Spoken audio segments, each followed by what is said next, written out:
جنت کے بالا خانے اور ان میں رہنے والوں کے اوصاف۔ حضرت انس بن مالک سے روایت ہے کہ رسول اللہ صلی اللہ علیہ وسلم نے ارشاد فرمایا، بے شک جنت میں ایسے بالا خانے ہیں جن کے اندر کھڑے ہو کر باہر کا سب منظر دکھائی دے گا اور باہر سے اندر کا سب کچھ نظر آئے گا۔ عرض کیا، یا رسول اللہ صلی اللہ علیہ وسلم، ان میں رہنے والے لوگ کون ہیں؟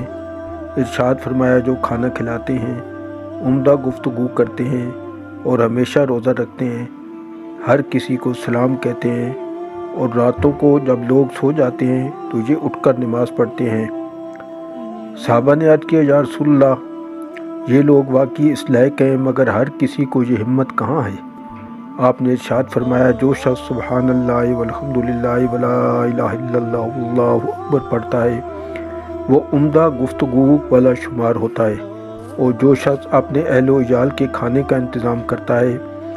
وہ کھانا کھلانے والا شمار ہوتا ہے۔ جو رمضان المبارک کے روزے رکھتا ہے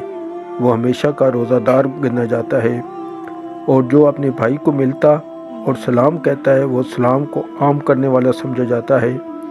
اور جو شخص عشاء اور فجر کی نماز پڑھ لیتا ہے وہ ایسا ہے کہ اس نے رات کو نماز پڑھی ہے، جبکہ یہود و نصارہ اور مجوس وغیرہ سب لوگ سو رہے ہیں۔